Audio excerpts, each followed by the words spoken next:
Concept. Ms. Concept. Well, good morning, and thank you very much for joining us. Albeit at a different time, we're joining each other, so to say, half an hour, later than before. This is the new normal. So, henceforth, we're going to be rolling from 11 to 12 noon when the news will take over. I'm sorry about that. I might have mentioned it on Friday, so my apologies out there. But here we are, and my guest is Dr. Tui Mebanwodu. Understandably, it's the season, it's the COVID season. Numbers are coming down, depending on what side of the world that you are, monitoring. But I guess the idea is that the whole runaway thing of the second phase, mercifully, it does look like it's a bit under better control. But Dr. Tui Mebanwodu is the best person to comment on that. Numbers, we've somehow survived the second wave that people were concerned about, sort of managed to stabilize it, and it's coinciding with the AstraZeneca vaccines that we have just received. So would you say that we're on the right page? We're on the right page, all of us. Yeah, indeed. We're navigating to the right outcome, the right flow as it is. Because if you look around worldwide, we're getting to the stability and reductions, number of deaths, as it were. Now, we're seeing that the vaccine is being rolled out differently. We're getting more people vaccinated, and the thing is spreading gradually. We saw the release of our own first batch of the COVID vaccine, the 3.94 million doses released. That means that at least in West Africa sub-region, we're number 3. Ivory Coast, Ghana, Nigeria are now having vaccines to deploy. And then, of course, the government has told us the rollout plan for those vaccines. And daily, the numbers that are coming out from new infections, they're reducing as far as Nigeria is concerned. As we test more, we're seeing the reduction in that. Well, a cautious hope. We have to actually be hopeful. We have to be cautiously hopeful.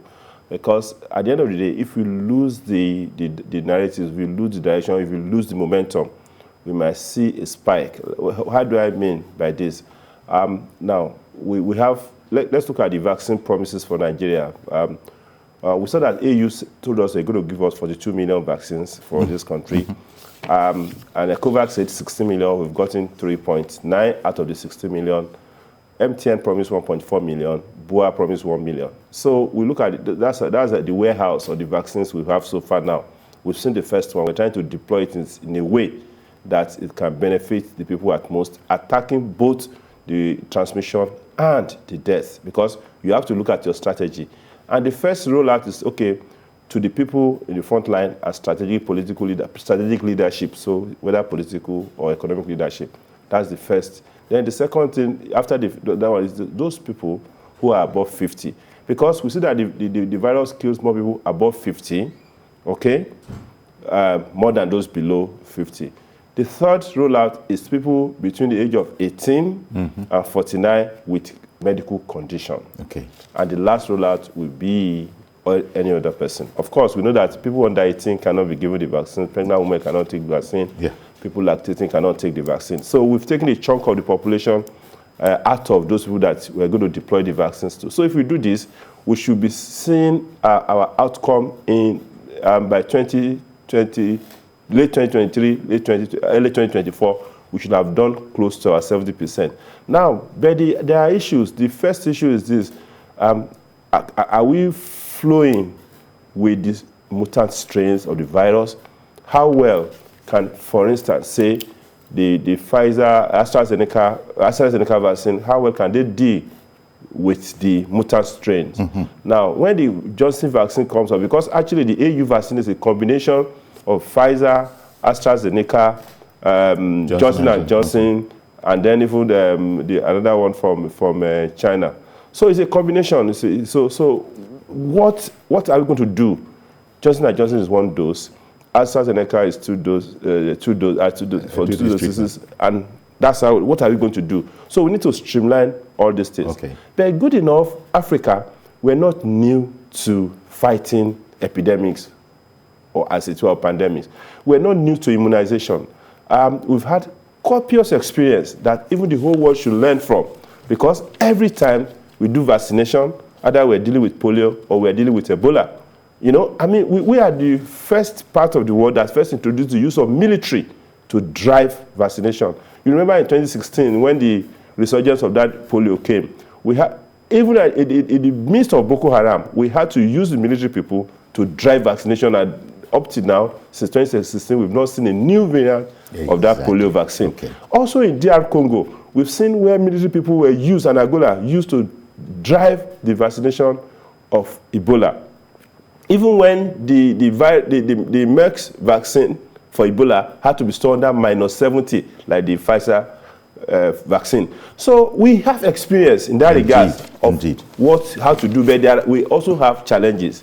Indeed, we do have some challenges, yes. Because just looking at the papers this morning, one paper is suggesting in its headline that uncertainty, I'm talking specifically about the Punch, it leads with uncertainty surrounding vaccination in Kano, Osun, Delta, and 8 other states. But, Ekiti, Lagos, Imo, Kaduna, and some other states, they seem to be good. Let me now bring in our other person, because we also have Dr. Ajoku Amadiobi. Dr. Ajoku Amadiobi, he's a scientist and founder of the Hudibia telemedicine app. Thank you very much for joining us again this morning, Dr. Amadiobi. Thank you. Yeah. Maybe comparing experiences, because, by the way, I need to say that Dr. Amadiobi is joining us from Ireland. And our doctor in the house is a public health expert. And I've just told you how Dr. Amadiobi, he's a founder of telemedicine app. Now, is there any application for the COVID situation in that app, by the way, to get that out of the way first? Oh yeah, definitely. As soon as the coronavirus started, we integrated that within the app. We have an option there where you can look at health information. So we added the COVID health information to it. And the advantage of using the app is that you'll be able to listen to it in local languages. So even those who don't understand or can't read English will be able to access the information there. So yes, the information on COVID is there, and it's integrated in such a way that it is linked to specialists who will be able to help you if you have any medical problems with that. Okay, it's interesting because that is computer based. I called it an app, so of course you're going to have a phone or something with which to access it and benefit from it. But that reminds me that the executive director, that is Faisal Shuaib of the National Primary Health Care Development Agency in Nigeria here, he said that within 24 hours, he was saying this last week, within 24 hours of floating an app, I beg your pardon, floating a portal, no less than 2.3 million Nigerians had actually registered within 24 hours of the portal being open. So this shows that there are a lot of people that can, the internet and technology is going to be quite useful in streamlining this and organizing it. Is that assumption correct? Yes, it's particularly, yes, I think it's essential to actually being able to do the proper logistics for that. As you've mentioned, people are able to access it within a very short time. That's right. The good thing about having it is that if it is directly on your phone, so it's directly accessible to you immediately. You don't have to go to the television or newspaper or wherever to go and get that information, and you can link up with whichever authorities instantly. Okay, you're talking about your app, but I'm saying that locally, we also opened a portal, according to the National Primary Healthcare Development Agency, for people to come in and register. So I imagine you probably approved. Yes, exactly. Yes, definitely. That was a very good step. So the people can access the website on their phones, and immediately be able to register. Or so it's become an essential part of the logistics for this type of a project. The other thing, of course, is that I wonder where you're at. You know, you're an island. I imagine they've started some time before us, and here we are just coming into it. So it's like we're hitting the ground running. Over there, the emphasis seems to be, as you mentioned the first time you spoke with us, that there's a concerted effort to avoid another shutdown of our society. Now, with matters of, what's it called now, with matters of mutant strains coming into the picture, are there any concerns we need to, you know, be aware of in relation to trying to protect ourselves with this vaccine? Yes, there are concerns. Definitely with the mutant strains, they have different, pathological or pathophysiological profiles. So the transmission in some of them is more, the morbidity is more, and importantly, the genetics that is required to design a vaccine might be affected. And some of them might affect the spike protein, which is where you use for the vaccines. So the problem really now is that these are really new discoveries within the past 1 or 2 months. It takes a little bit of time to know whether the vaccines that are already there will be able to affect them. But the big advantage of the type of vaccines we have now is that they have a very quick turnaround in designing things that are specific for these new variants. So like the Moderna and the Pfizer companies would now be designing vaccines that are specific for this particular mutant. So they're probably going to come up with something that will focus on handling these new mutant variants. But also there's a suggestion that the Pfizer vaccine, instead of giving 2 vaccines, you give a third one. That might be able to increase the scope. And even with the mutant viruses, there is also a possibility that even if you get it, the severity of the illness might be affected just because if you've had the vaccine for the other ones, you'll be able to elicit an immune response that will reduce the clinical features of that particular variant. Okay. But yes, there is a lot of concern, but there is also a lot of encouraging news that suggests that we might still be able to tackle it within the parameters. Okay, and right while Dr. Amadi Obi was speaking there, the pictures of our president and vice president getting the shots, and I think the arrangement is that the Federal Executive Council will be having their turn Monday according to the schedule. And of course, these are special interests, so to speak. We need to see these people, especially the president and the vice president, as it were, leading from the front, letting us know. He's joined his brother heads of government around the world now, both of them have, ensuring that this is the right thing to do, especially against the backdrop, Dr. Mebawandu, of there being a few people still apprehensive and saying that, one, they will never take that virus, that vaccination, and it's okay because in any case, the authorities have said that nobody will be forced to take the virus. So consider that. Some people saying that they won't, and the authorities haven't said that, well, okay, it's a democracy. It's not as if it's the most, expected thing to do, but if people so decide, we're not going to force anybody. I think the use of words is just, we just have to choose the right words. Okay, yes, nobody will be forced to take the vaccine, but everybody must be encouraged. Yes. Encouraged to take the vaccine. Because you see, the point of shifting from not forcing you to encouraging you is key. Because the communication becomes so different. Now, why are people reticent? Why are they not ready to take the vaccine? We must interrogate that aspect and discuss that properly and be able to deal with those factors, those hindrance factors that is driving hesitancy and lowering vaccine acceptance. So we have to really encourage people to take the vaccine as much as we're not forcing them to take Exactly. it. Because which I think is what all these big men, so to speak, they're taking the vaccine publicly like this. It's part of this whole encouragement thing. Say I'm putting my arm, so to speak, where my mouth is. I'm not just saying it's the right thing to do. I believe it so much that I am taking it. Yes. Okay, the visuals are good, but beyond the visuals, okay, you must be able to drive. You must be means to drive how to encourage, acceptance and reduce vaccine hesitancy.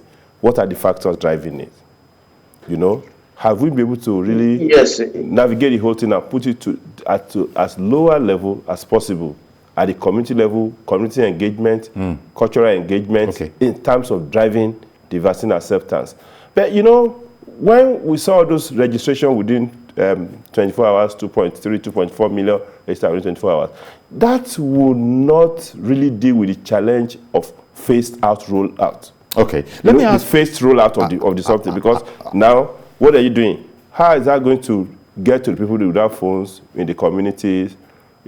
How is that addressing the people that are supposed to pick the vaccine for the first time? We're not having the whole vaccine for the whole country. No, if I now register now and say I am 20-something years old, I've registered, it's marked that I'm registered, but I'm the last person who's going to take the vaccine by the phased rollout, okay? I'm not having any precondition. So that means that even my registration may not come into effect until maybe late 2023. Or 2022 or thereabout. So now the question is this: I've registered now, and I'm not going to get the vaccine until that day. So, it's a kind of encouragement in a way to show that people are really, the vaccine hesitancy is reducing. Indeed. But again, we need to look beyond, because the ultimate thing is to take the vaccines from the storage and put it in people's arms. So coverage is going to be important. Yes. Dr. Amadi Obi, I am reading of arrangements in some countries in the West actually having an arrangement to pick up a vaccine kit, OTC, over the counter.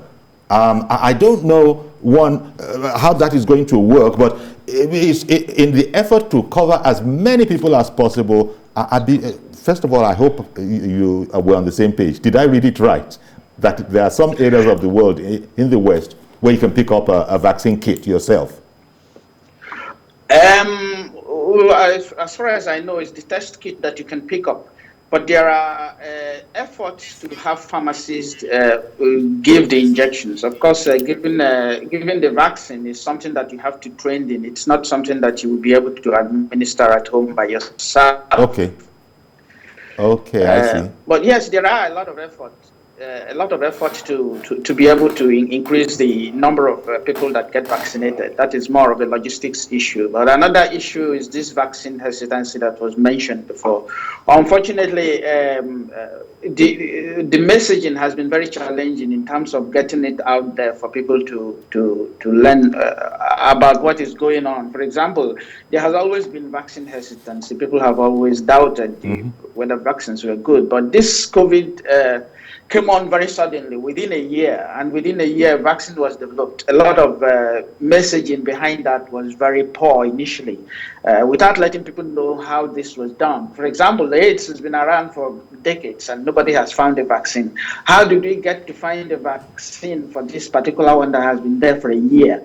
The messaging behind that and the reason why that happened is not made. It hasn't been sufficiently explained. Yes, exactly. It is very important to let people know that this technology is a technology that has been deployed only within the past year. It has been in development for years.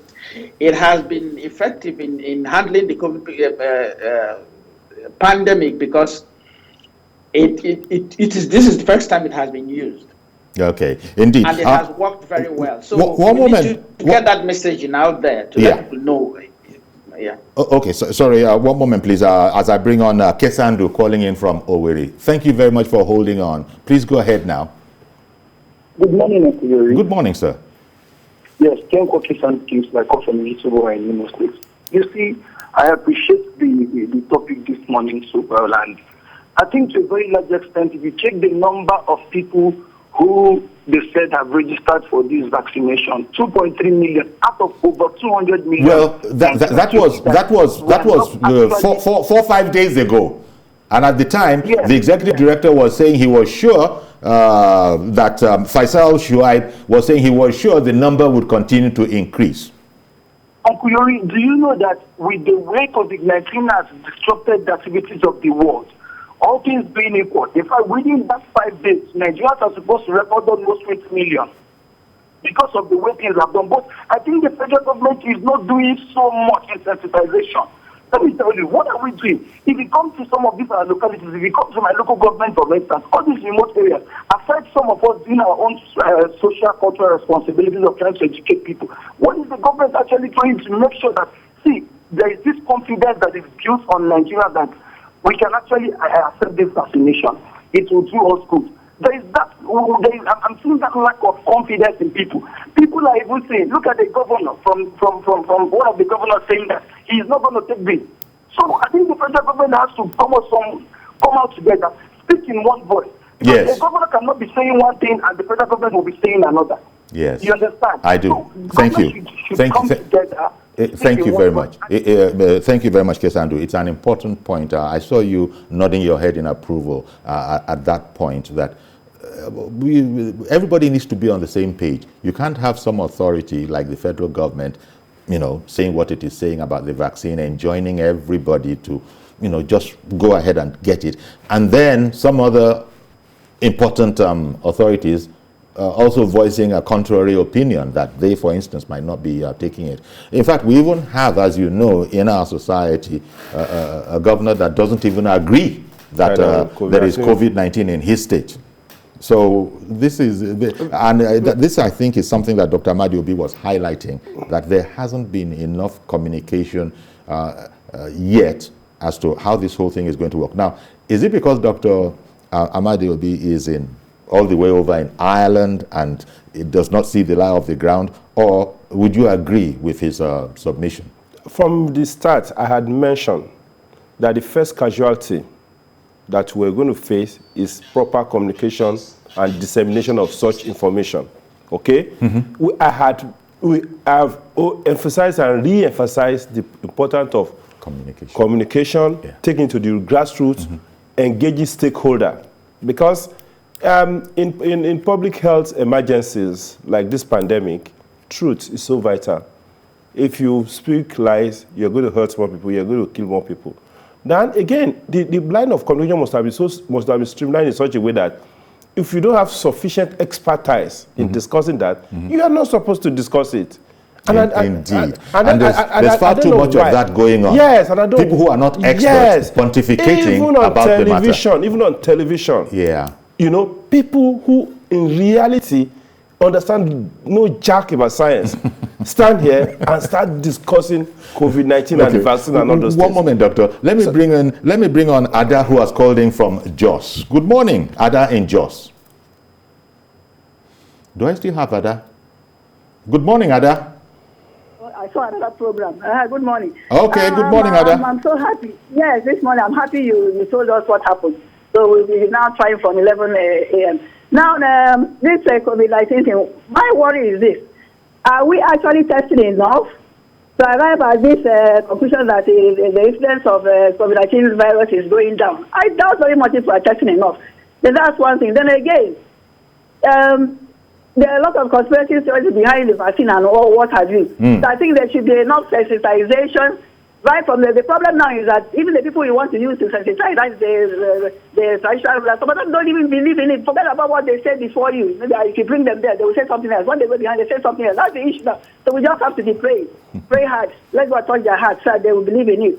Then again, what I want to find out there is that I heard this morning about this idea of, I didn't want Professor Okolo that has to do with this arrangement by West Africa, whatever, I don't know, that they now want to introduce a kind of compensation, for those who might have side effects and all that. So my worry here is that if they bring up this matter, even though it sounds like a good venture, it might be counterproductive, so they must handle it with care.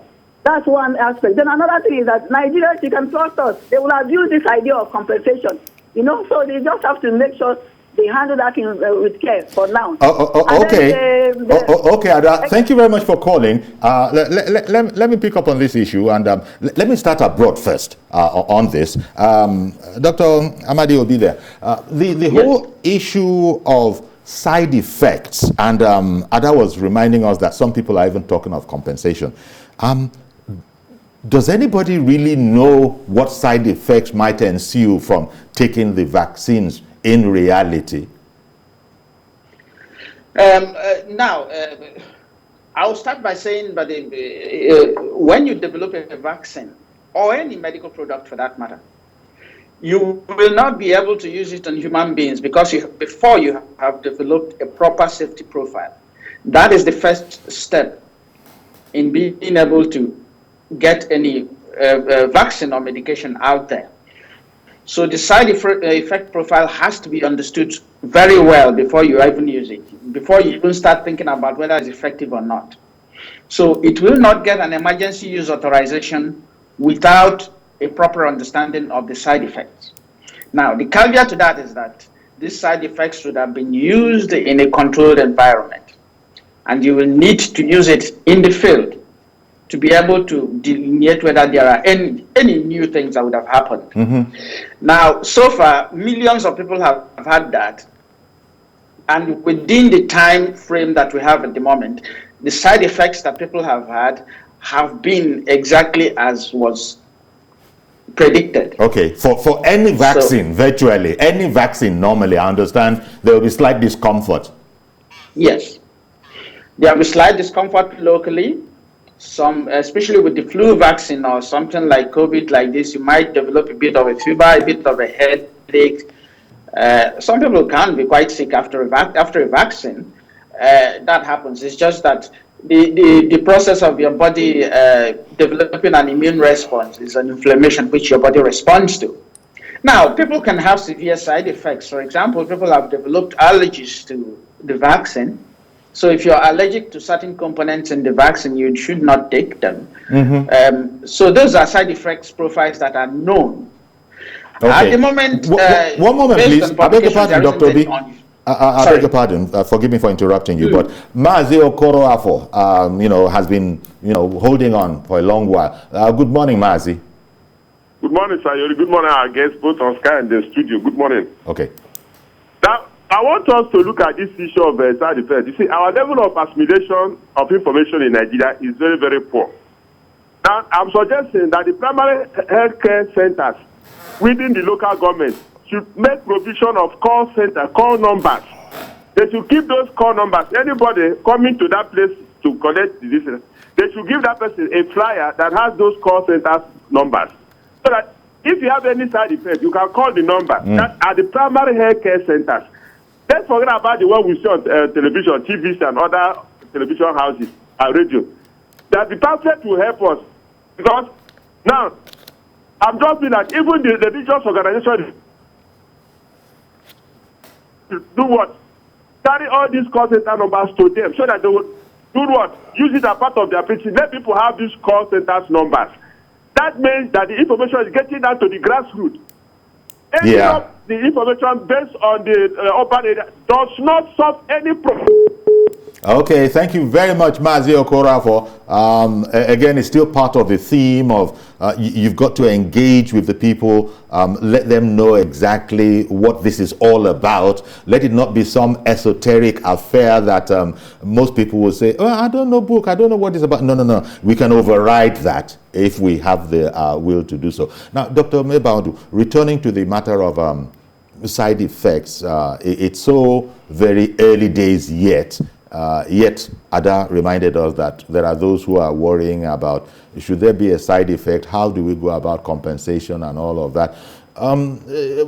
Bad reactions are not really expected. I mean, millions of these vaccines have been taken around the world, and so I'm just guessing, not being a scientist, I'm sticking my neck out to say that even if anything like that were to happen, as a non-scientific person, I would imagine it would be the exception rather than the rule.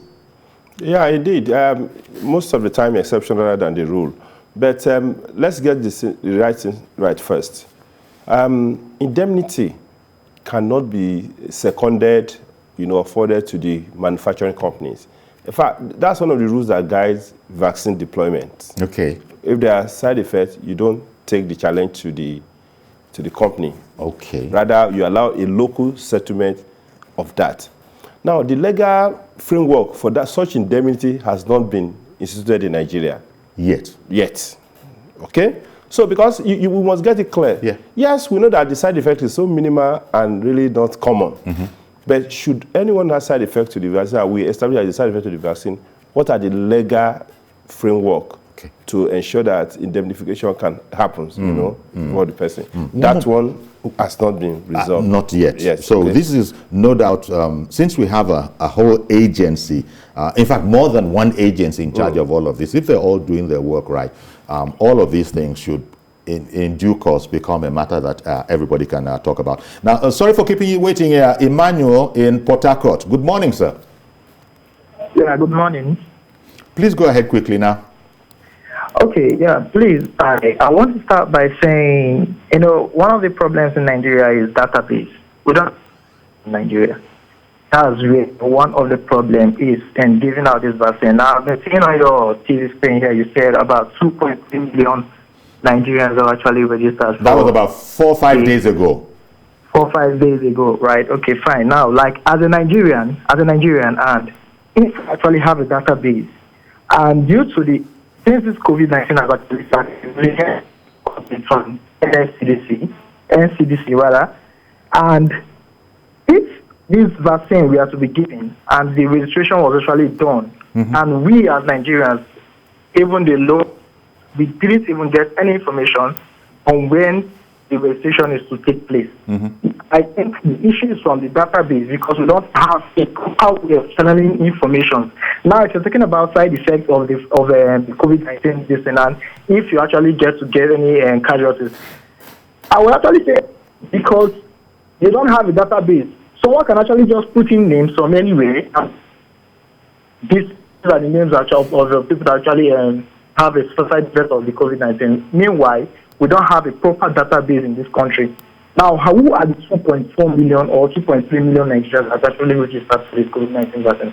We don't know. There is no list, no name, no proper documentation, nothing. Well, so that's where the problem is. Okay, I hear you, and I want to thank you very much, Emmanuel, for your contribution.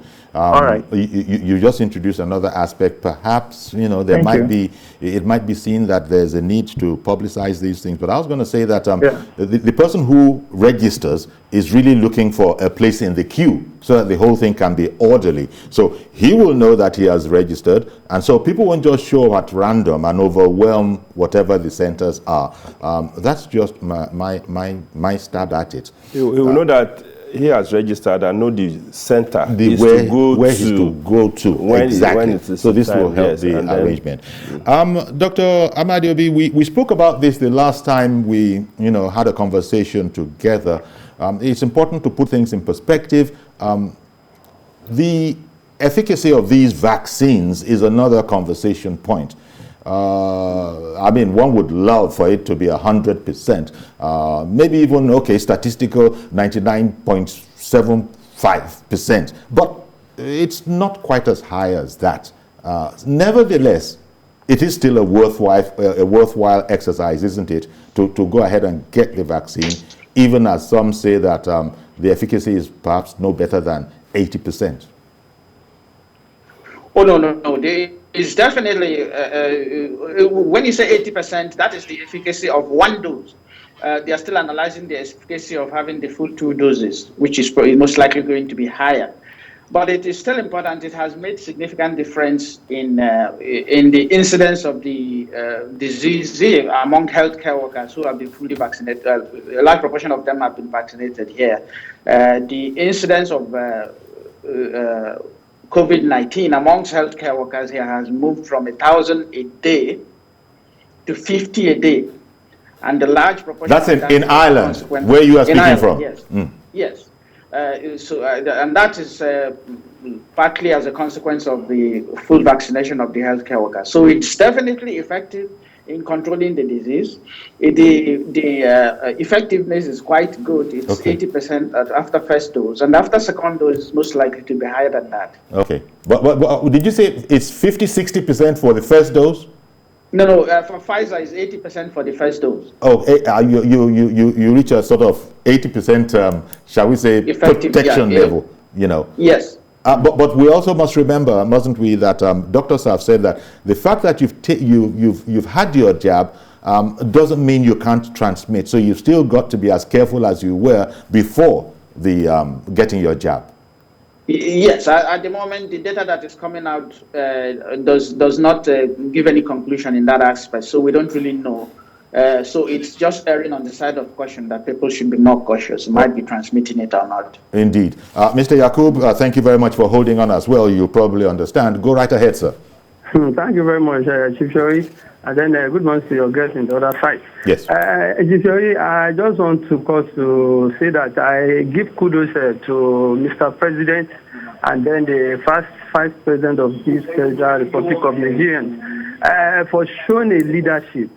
Because what they did yesterday, it is kudos to them and kudos to Nigeria as a whole. Because some of the people have meant that this vaccine, they are not going to take it. But since the Mr. President and the Vice President took it, and then telling us this morning that there's not any reaction negatively to that vaccine, some of people will change their mind and then they will register the way I did my own. It's not like one of the governors in this country that I would not like to mention his name claimed to be heady, claimed to be strong. In that case, he does not need to take the vaccine. And then to me personally, although it's my opinion, I don't think it shows leadership. And then same governor says that if come to need and then they distribute the vaccine to his state, he's going to tell people to take it. Chief Yori, how do you go to just suppose that as a leadership, say that you are looking healthy, you are okay, you are fine, you don't think that you need the vaccine. Same governor, you're now beginning to tell the people in the state that if you want to take it, go ahead and take it. You see, he's speaking from two mouths. Yeah. So that is not good as a leadership. Okay. So I want to use this opportunity to tell Nigeria,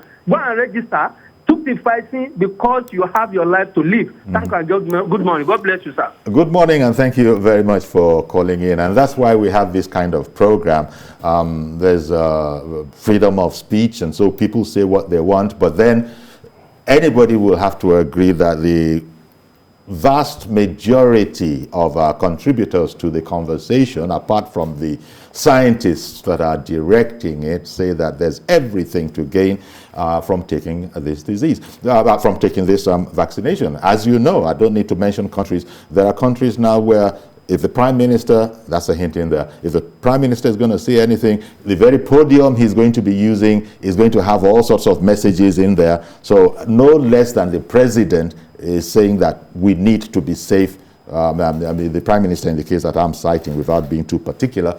And so I can relate to a lot to what you said, that our top brass, or shall we say our President or Vice President, and later on today, if things go according to plan, the Federal Executive Council, all of them, embracing this effort, I guess that's the word, embracing this effort should encourage people who are still, and then with programs like ours, we've stayed on this and we're not the only one. A lot of people, a lot of stations are also doing the same.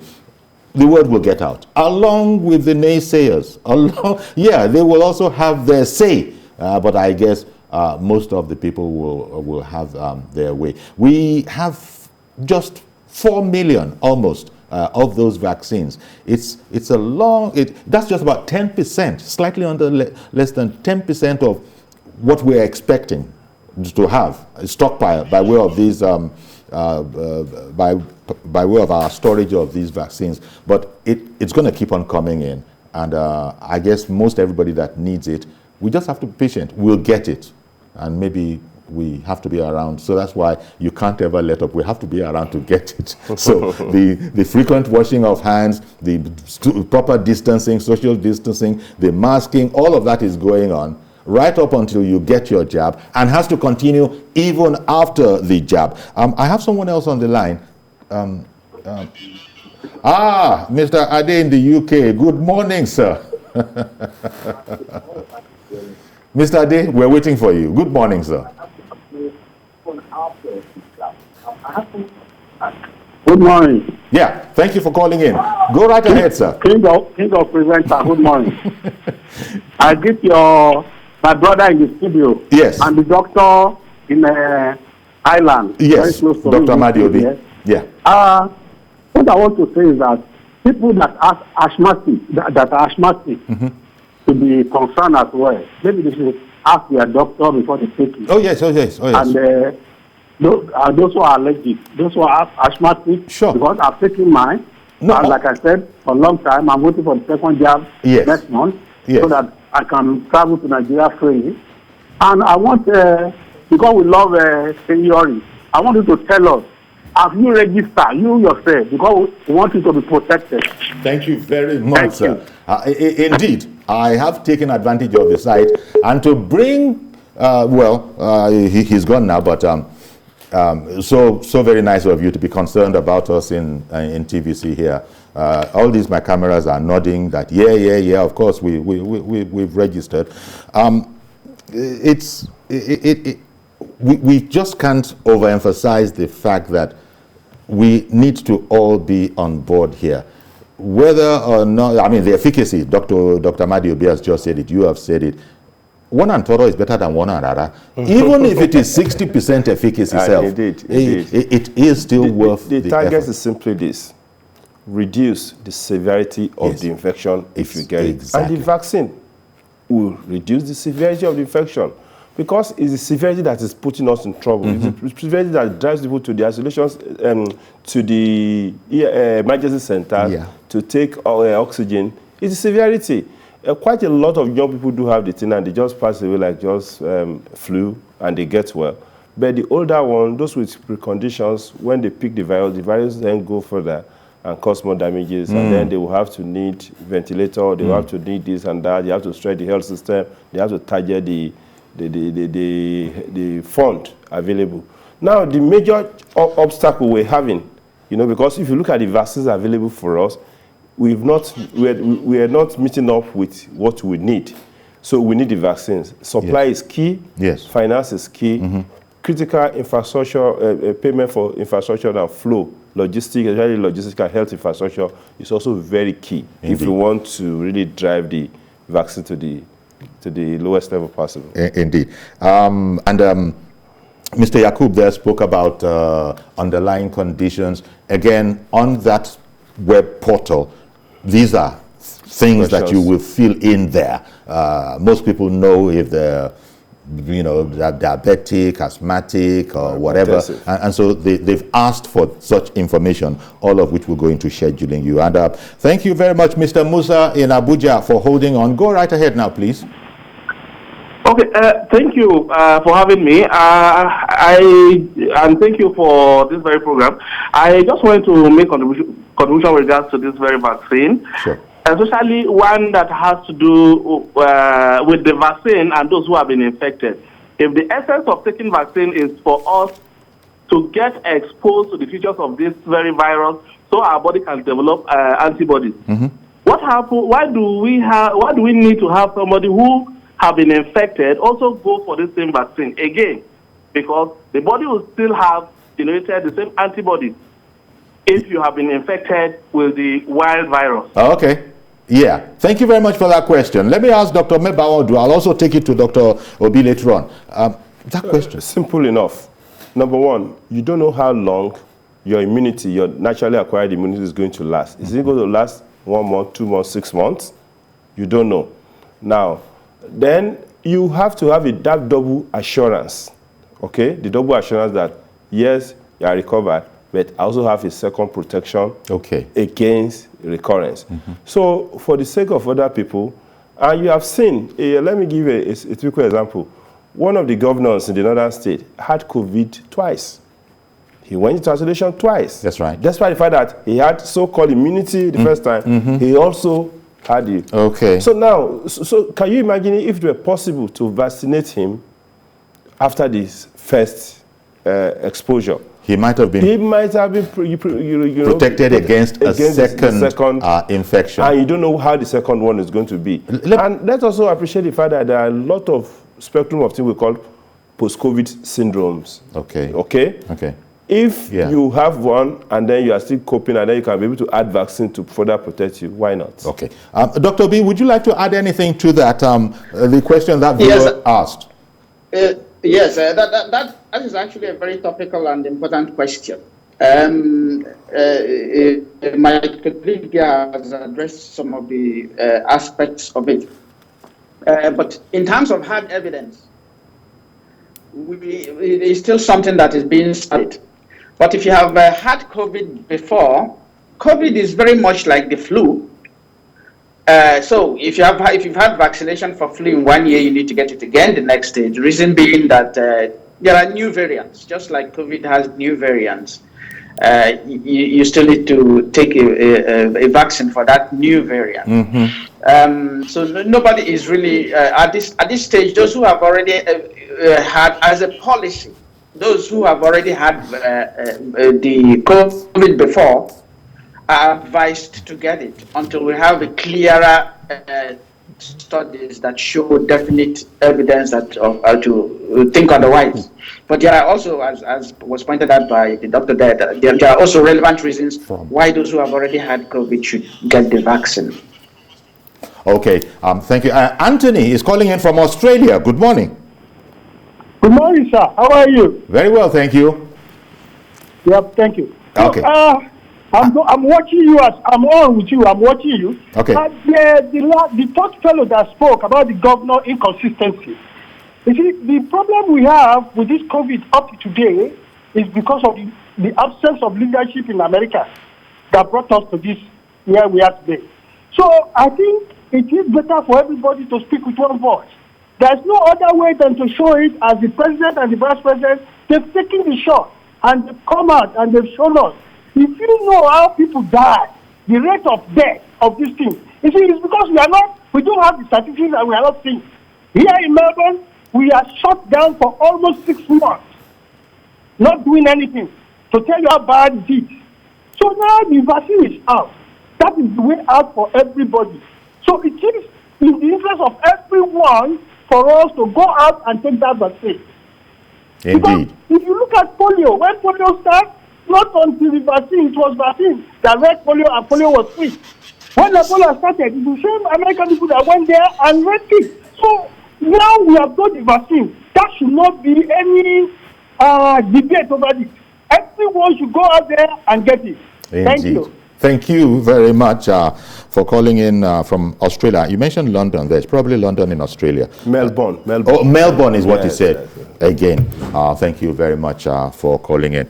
Well, the import of our program today, and in fact all of our programs on this whole matter, is to put as much information out there as possible and also get feedback from what people are thinking, and for people to, for instance, the naysayers hardly ever call in. That doesn't mean they don't exist.